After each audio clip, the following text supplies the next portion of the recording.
হাউসের পাশে আমরা আছি। এই যে দেখেন, এই যে ভিউটা আপনারা এখন দেখতে পাচ্ছেন, এটা হচ্ছে আছরের একটু পর পর সবাই এই ভিউতে বসে, এইটার পাশে দোকান রয়েছে। এটার পাশে এই যে সবাই বসে এটা মানে চা খাইতেছে এবং ফিলগুলো নিতেছে। দেখেন অত্যন্ত চমৎকার। কি ভাই, আপনার চা খান নাই? খাবো, অর্ডার দিছি। আপনার এই ফিল কেমন লাগতেছে এখানে? যে অসাধারণ অসাধারণ অসাধারণ। কি ভাই, আপনি তো সবার পিছনে পড়ে আছিলেন, তো এখন কি অ্যাডভেঞ্চার করে আসছি। তাই সবার সাথে আসলে লাইন ধরে রেল গেমে পাশে লাগে। এখন ভালো লাগতেছে? আচ্ছা, এই যে আমার আর এক ভাই কয়েকদিন আগে কক্সবাজার ট্যুর দিয়ে আসছে আমার ভাবিকে নিয়ে। বউ বাচ্চা নিয়ে আসার মতো একটা বাচ্চা জায়গা। নাই। যে একা আসবে মিস করবে, অবশ্যই বউ বাচ্চা নিয়ে আসবে। বাচ্চা নাই তো, কোলের বাচ্চা হইলে আরো ভালো। ঠিক আছে, থ্যাংক ইউ আপনাকে। কি ভাই, আপনার মন খারাপ কেন সাব্বির ভাই? টাঙ্গাইলের ছেলে। হ্যাঁ, সুন্দর দেবো করতেছি। আচ্ছা, আপনি দেখি ফোন টিপতে আছেন, আপনি নেট পাইলেন কই না কেমনে কি? ভাই ক্যামেরা বের করতেছি। আচ্ছা আচ্ছা, ঠিক আছে। কি ভাই, আপনার কি অবস্থা? জি ভাই, ভালো। আপনি যে এই যে দেখেন, এই যে আমি ফিল্ডটা দেখাই, এইখানে আরো সুন্দর দেখা যায়। আপনাদের তো প্রথমে আমি দেখাইছি, এখানে বসে এই যে চা খাচ্ছেন, এটা আপনার কেমন লাগতেছে? এই অনুভূতিটা আসলে অনুভূতি হ্যাঁ, হ্যাঁ। প্রকাশ আমি যেটাই করব ওটাই কম। বিয়ে করলে কি বউ নিয়ে আসবেন? বিয়ে করলে আসলে বউটা কেমন হবে তার উপরে ডিপেন্ড করবে। আসলে মানে হার্টার ট্যাকিং আছে তো। না, বউ কেমন হবে বলতে সবসময় মেয়েরা তো ঘুরতেই চায়, মানে আপনার কি ফিল কি যেরকম ভবিষ্যতে? 2 ঘন্টা ট্যাকিং রাস্তা, আমার বউ যদি হাঁটতেই না পারে তাহলে তো আর আমি তুলে আনতে পারবো না। আচ্ছা আচ্ছা, হ্যাঁ, সেই ক্ষেত্রে হয়তো বর্ষাকালে আসতে হবে, নৌকা আসে রাইট রাইট রাইট। সেই ক্ষেত্রে বউকে নিয়ে আসলে ভালো লাগবে বিকেল টাইম, এবং রাতও ভালো লাগবে, দিনও ভালো লাগবে, ওভারঅল গুড। সামনের যে পাহাড়টা দেখা যায়, দেখেন সামনের যে পাহাড়টা দেখা যায় এটা হলো সাফাহাবাং, যে চূড়াটা, এটা হলো, এটাকে বলে হলো নোম্যান্স ল্যান্ড। আর বাংলাদেশের এটা আনঅফিসিয়ালি সর্বোচ্চ উচ্চ পাহাড়। হ্যাঁ হ্যাঁ, ওইটাই যে দূরে দেখা যাচ্ছে যেটা, এটা হলো সর্বোচ্চ বাংলাদেশের আনঅফিসিয়াল এই কারণে, কারণ তার নিচে হলো বাংলাদেশের বর্ডার আর ওই পারের নিচে হলো মায়ানমারের বর্ডার, আর এটা মাঝামাঝি জায়গায় চূড়াটা পড়ছে। ঠিক আছে, থ্যাংক ইউ আপনার মূল্য। ভাই কেমন আছেন? তো আপনার তো আমি যতটুকু জানি আপনার কনস্টিপেশন আছে, হ্যাঁ, আপনার খেতে হবে নরম জাতীয় খাবার, কিন্তু আপনি সেই কনস্টিপেশনের খাবার খাচ্ছেন, এটার কারণ কি বলেন তো? এখন মুখ তো থামে না ভাই, মুখ তো চলতে আছে। অন্যদিকে যেই সমস্যা আছে খাইতে হবে। তাহলে তো আরো আঠার মতো হয়ে যাবে, তখন কি করবেন? পরে দেখবো, আগে খাই দেখি কি হয়। ঠিক আছে, বাঙালি বলে কথা নাকি? সেই কাঙ্ক্ষিত প্রাণ প্রিয় আব্দুল্লাহ ভাই এবং নয়ন সাহেব। ঠিক আছে, এই যে আব্দুল্লাহ ভাই চা দিয়ে কি খাচ্ছেন? এটা কাঁচা আম, পাহাড়ি। কি ফিলটা কেমন, মানে আম দিয়ে? পাহাড়ি মানি মজা, কি পাহাড়ি মানি মজা। আর একটা কথা বলি ভাই, ওই যে আপনার যে চা খাইলাম, ওই যে আমরা ওইখানে তিনজনে, ওইটার মতো চা এ পর্যন্ত খাইতে পারছেন? আলাদা স্বাদ ভাই, ওটা গহিনের চা।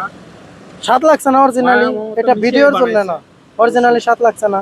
আপনি খাইছেন, আর কে যেন অরিজিনালি টেস্ট।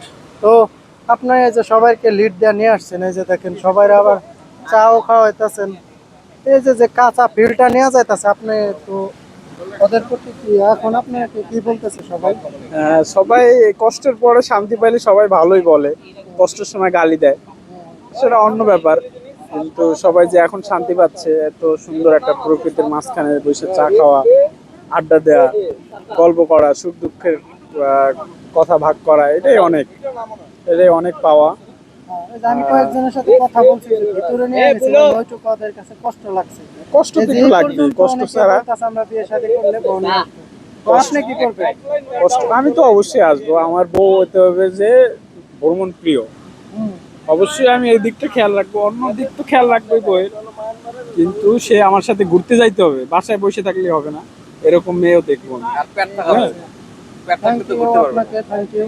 ধন্যবাদ। নয়ন সবকিছু বলো, তোমার অনুভূতি কি যে এখানে যে ফিলটা নিতেছে? আমি এখানে আসছি, আমি একটু শান্তি আরাম প্রিয় মানুষ। আমি যাতে কষ্ট বা পছন্দ করি না। শব্দ, চারিপাশে মানুষ, কটেজ, খুবই ভালো লাগতেছে। কিছু কিছু পোলাপান আছে যেগুলো চেহারা দেখলে মেজাজটা গরম হয়ে যায়, সে বিষয়ে না বলি। অনেক তিক্ততা আছে, অনেক কষ্ট আছে, সেগুলোর দিকে আমরা না যাই। আমরা আসলে সাম্যর দিকে আগাই কি। তাহলে আপনাকে একটা কথা বলি যে আপনার পাশে যে যে একটা চেয়ার দেখতে পাচ্ছি, এটা তো মূলত রাখছেন আমার জন্য। হ্যাঁ ওইটাই। ভবিষ্যতে এটা কি ভাবিকে নিয়ে বসার প্ল্যান আছে কিনা? হ্যাঁ সেটা ডিপেন্ড করে, ডিপেন্ড করে। ডিপেন্ড না, ভাবিকে এটা এক্সপেক্ট করে আপনি। মানে সবাইকে দেখলাম চা খাইতেছে, আপনারা তিন বন্ধু অনেকজন ছবি উঠাইলেন, পাশাপাশি এই যে এখন বসে আছেন, আপনারা কি চা খাবেন না একটু ফিল নিতেছেন কোনটা? না ভাই, আপাতত আমরা প্রকৃতির একটা ফিল নিচ্ছি, যে এরকম একটা পরিবেশে আমরা চা খাচ্ছি সবাই। তো এটা অ্যাটলিস্ট আমাদের বলতে পারেন যে একটা স্মৃতি, যখন আপনি এরকম একটা পরিবেশে চা খাবেন, যেটা আমরা সচরাচর খেতে পারি না। আর ঢাকা শহরে আমরা টঙের দোকানে এমনি বন্ধু বান্ধব খাই, কিন্তু এটা জাস্ট একটা ফিল, যেটা একমাত্র পাহাড়ে এসে সম্ভব, এমন একটা প্লেসে এসে আপনার সম্ভব। এবং সত্যি বলতে খুব একটা রেয়ার মুভমেন্ট, এটা ক্যাপচার করে আমি মনে করি যে সবসময় রাখা দরকার। Thank you. ঠিক আছে, থ্যাংক ইউ ভাই। তো এই এলাকারই, মানে আপনার এলাকার নাম হ্যাঁ, কি? আমি খাগড়াছড়ি থেকে। ঢাকাছড়ি থেকে? হ্যাঁ, আচ্ছা, আপনি ঢাকায় পড়াশোনা করেন? ঢাকায় পড়াশোনা করি, চাকরি করি। তো আপনিও তো থাকার কারণে আমাদের একটু সুবিধা হয়েছে। হ্যাঁ, এলাকায় কোনো ঝামেলা কিংবা কোনো সংকট থাকলে আপনি দিতেন। তো এই যে এখন যে বসে আছেন, এই যে সুন্দর একটা view, এই সুন্দর view যে সবাইকে নিয়ে নিতেছেন আপনার বন্ধুদের নিয়ে, কেমন লাগতেছে? ভালোই লাগতেছে। অনেকদিন পরে আসা, কখনো এভাবে আসা হয় না, এই প্রথম আসা এভাবে বন্ধু বান্ধব বড় ভাইদের নিয়ে। ভালোই লাগতেছে, প্রাকৃতিক হাওয়া। আমি বলবো প্রকৃতির মাঝে নিজেকে হারিয়ে ফেলার যে সময়টা, নিজেকে সময় দেওয়ার জন্য একটা নিরিবিলি পরিবেশ, একটা সুন্দর প্লেস দরকার, তার জন্য এখানে আসা। ঢাকা শহরের যানজট, জ্যাম, সাউন্ড সব, এখানে নিজেকে সময় দেওয়ার জন্যই আসা। আমি বলবো আপনারাও আসবেন, আর বেশি বেশি বন্ধু বান্ধবকেও আসতে উপদেশ দিবেন। সম্মানিত দর্শক শ্রোতা, আপনারা দেখতে পেলেন, এবং এটা আসলে সবাই মানে সকলের মনের কথাই বলেছে, এবং মাঝে মাঝে একটু দুষ্টামি করেছে, এটা আপনারা কিছু মনে করবেন না। জাস্ট যদি কেউ ঘুরতে আসে কিংবা বন্ধু বান্ধবদের সাথে থাকে, তখন একটু দুষ্টুমি ফিল হয়।